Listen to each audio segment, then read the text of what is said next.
Because it's actually a big day for Tampa. That's right. This city is celebrating, wait for it, its 129th birthday. The Tampa Bay History Center will be joining us in a little bit to tell us why this is such an important day and how they plan on celebrating. But first, let's bring in the man, Mr. Dean Hurst, master mixologist.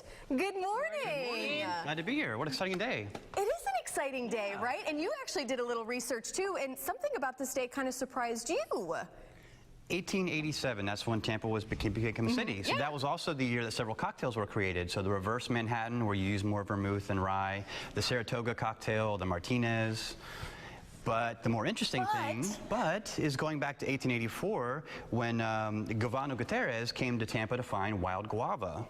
Had no success, ended up going through the Keys, picked up Vicente Martinez Ybor, talked him into bringing his cigar factory up to Tampa in Ybor City.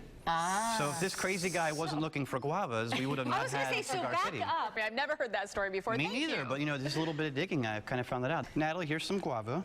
Since I can't partake in the other drinks, Dean's having me take shots of guava juice. We used the real McCoy rum, so that goes back to Prohibition. Bill McCoy was a rum smuggler and used Tampa as one of his little wayhouses. I'm making both drinks, so let me quick get hustling here, so I don't want to run out of time. So this is rye whiskey, but an ounce. So Manhattan would usually have 2 ounces of rye and then an ounce of sweet vermouth. This one is the reverse, so it calls for 2 ounces of vermouth. And if you use a really good fresh vermouth, the flavor is delicious. So you allow the sweetness of the vermouth to come out, the dryness of the rye whiskey, but it's not as high in alcohol.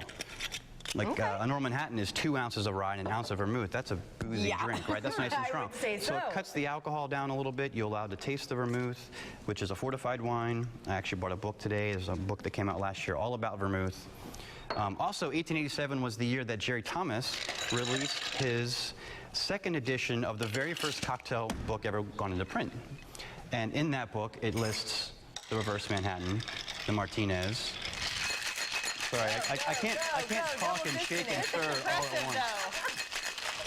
Good job. But maybe this is the cocktail of the future here for Tampa. This is the big guava cocktail. I can't think of a better name. Okay, I was going to say, what's the official name? Go with the idea of Steve Otto and Tampa being the big guava.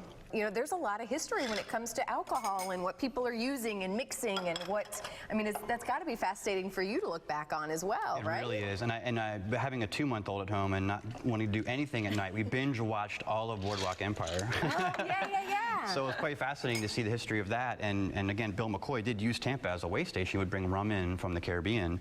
This one's from Barbados, this 3-year-old white that we have here. And you could use any white rum, really. Wow. So here we have it. We have a cocktail from 1887, a cocktail representing what would be in Tampa in 1887, and some fresh guava juice. I think we need names of these. We need the official names. So the reverse Manhattan, which also the one recipe actually does call for a little maraschino liqueur to go into it, but I just wanted the vermouth to really come through because the maraschino is really funky. Oh yeah. I'll say we got to cheers to Tampa's birthday though. Cheers, Happy birthday, Tampa. Dean, happy birthday. I know. Happy birthday, right? It's all of our birthday. My pleasure. Thank you for having me.